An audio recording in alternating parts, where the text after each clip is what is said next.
The bracelet clasp is an important part of the watch. Sometimes it gets overlooked, but one of the things I like about Rolex is the attention and research they give to developing the clasp. You look at the dial throughout the day, but you actually manipulate and interact with the clasp every day, opening it and closing it. It needs to look good and integrate with the bracelet, but it also needs to serve a function to securely hold the watch against the wrist, but still be easy and quick to put the watch on and off. It also contains the mechanism of how to finally adjust the size of the bracelet.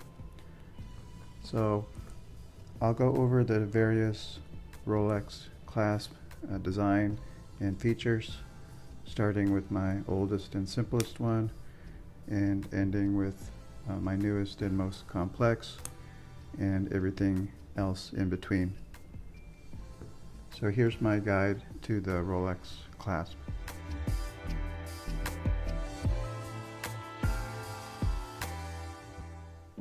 Starting with the Oyster Clasp, you'll find this on the classic line watches such as the Oyster Perpetual and the Datejust. I have 3 examples here. One is a previous version and 2 are the modern current versions of the clasp. So starting with this one, this is on the Datejust from 2004, and this is my most simplest clasp I have. It's an all brushed surface and it has a raised Rolex crown logo here, but otherwise it's a minimal look and it blends in nicely with the watch, and it has a low profile. It's held together by a simple friction tab, so you can actually open it by pulling off to the sides if you wanted to, but normally you just pull with the fingernail in the center. And it has the stamped metal wings inside and the Rolex logo there, and it has fine adjustment with 6 pin holes to get the right size, and I have mine set pretty much in the middle, but that's basically it. It doesn't have very many other features other than that. So mine is still very tight and feels very secure. Sometimes over time this loosens up and it gets much easier to accidentally open. You can fix this by actually bending these wings into more of a curve, and that will help tighten up the clasp, but I haven't had to do that. And the next is the modern clasp, and this one is on the 36mm Oyster Perpetual. So right away it feels more hefty and better quality. At first glance you might think that this is a locking mechanism here, but this is actually a solid piece of steel. It has a Rolex logo here, but it's not raised, it's indented.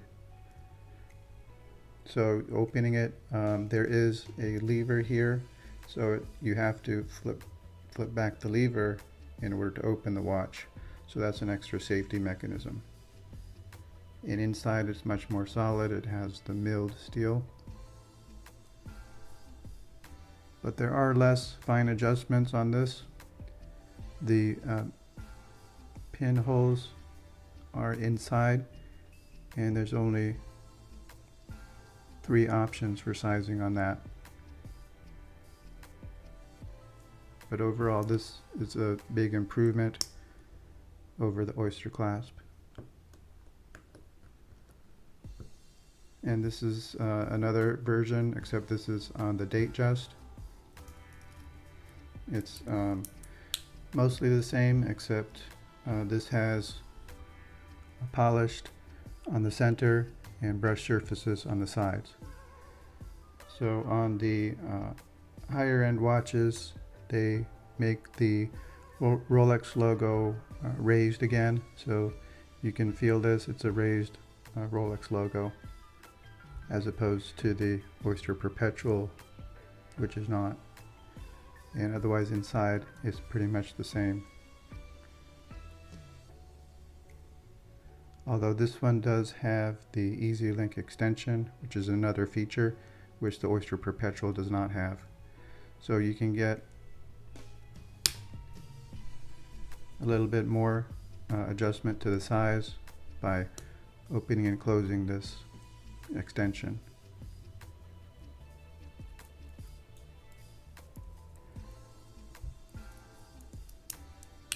So out of all three of these, this one is my favorite out of the Oyster Clasp.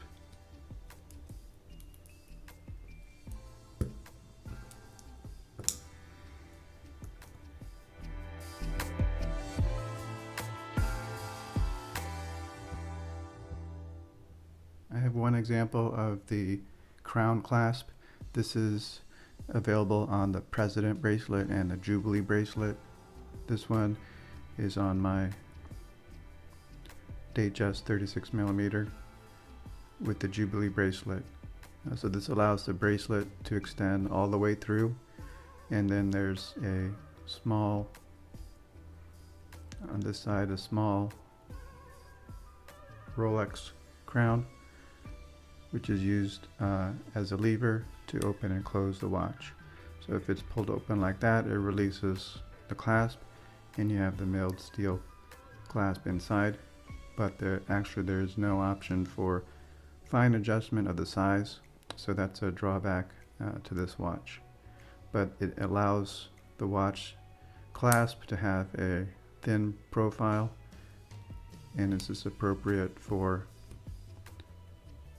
dress watches and more formal occasions. The bracelet just seems to blend in on the wrist. It's not one of my favorite clasps. It looks a little bit less masculine than the other clasps, but it's nice to have on dressy occasions.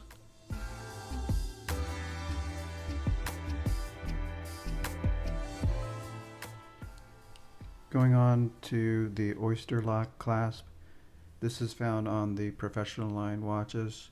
I'll talk about the pre-modern version first and then go on to the modern Oysterlock Clasp. This is found on the Rolex Explorer, but it's also used on the GMT and the Explorer II. It's the same clasp, so I'll talk about it using my Explorer. The Submariner is a little bit different, but it's fairly similar to this. It features this flip over cover for an extra security to the clasp, and it's opened just by a friction lock there, and has the same stamped steel inside, and it has pinholes on the side for fine adjustment.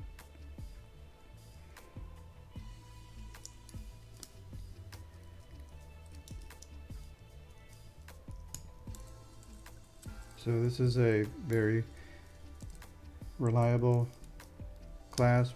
It has been used for a very long time. It has a nice feel to it.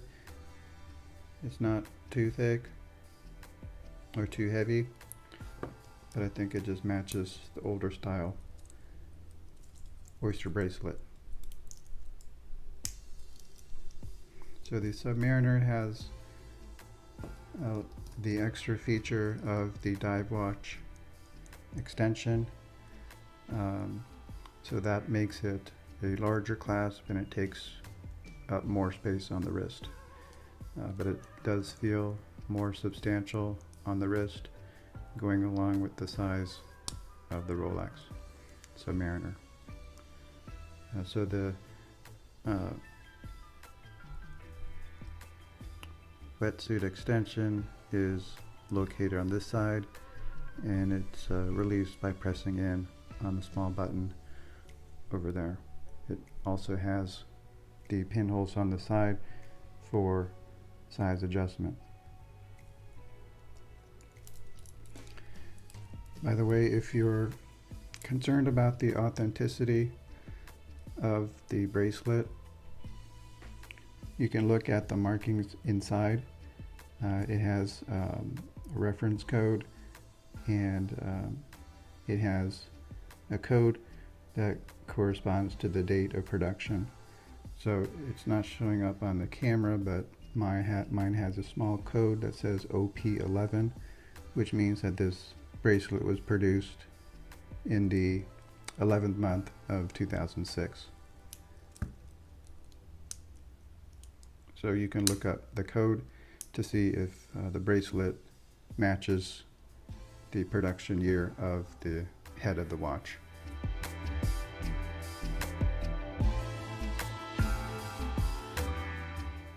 Finally, here are the modern versions of the Oysterlock Clasp. These are the most complicated and sturdy and feature-rich clasps that Rolex makes. You could say the Deep Sea clasp is the most complex, but I don't have a version of this. The basic modern Oysterlock clasp is found on the Yachtmaster. It's also found on the GMT. It has the same clasp.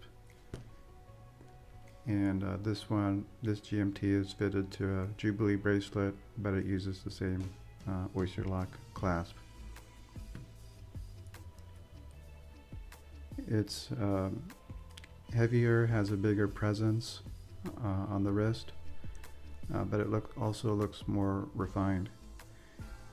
The Oyster crown is even further raised than the previous version, so it's very tactile, and it has a deeper groove divot underneath the crown, and it makes it much easier to get a hold of the flip cover to open it.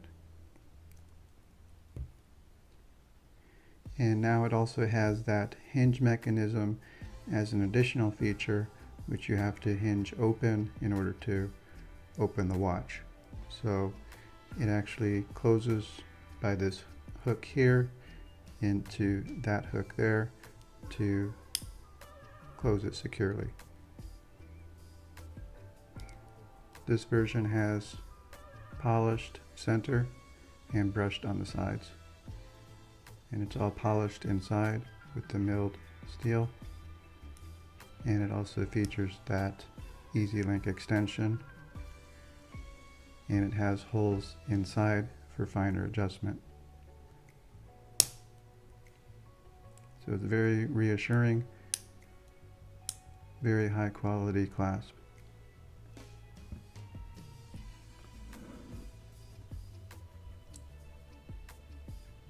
The clasp on the SeaDweller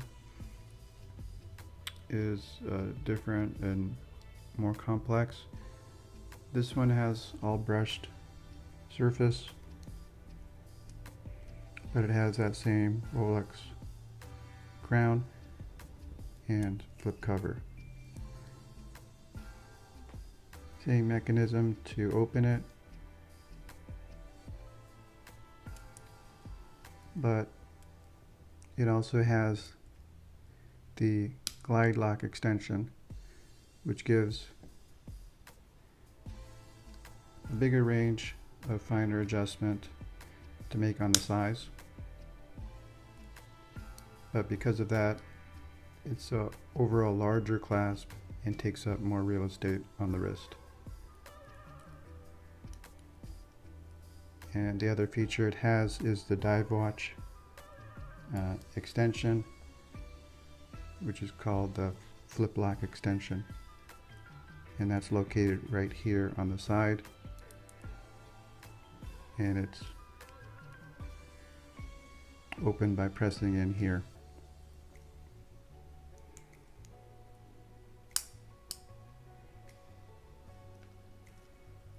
So out of all of those clasps, I would say the modern Oysterlock Clasp is my favorite. It has a nice combination of features, sturdiness, but it's not as big or oversized as the Submariner and SeaDweller Clasp, which has the Glidelock system.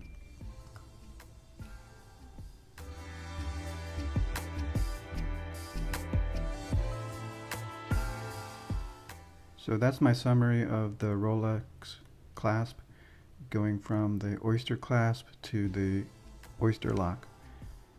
I would say out of all of these, my favorite is the modern Oysterlock that they use on the Yachtmaster and the GMT. And I would say my least favorite is the Crownclasp. On the current Datejust Jubilee bracelet, they switched over the clasp back to the Oysterlock Clasp, and I think that was a good idea. Overall looks, I think the modern Oysterlock looks the best, and it also has that extra feature of the EasyLink extension. So if you have any questions or comments, please leave them below. Thanks for watching.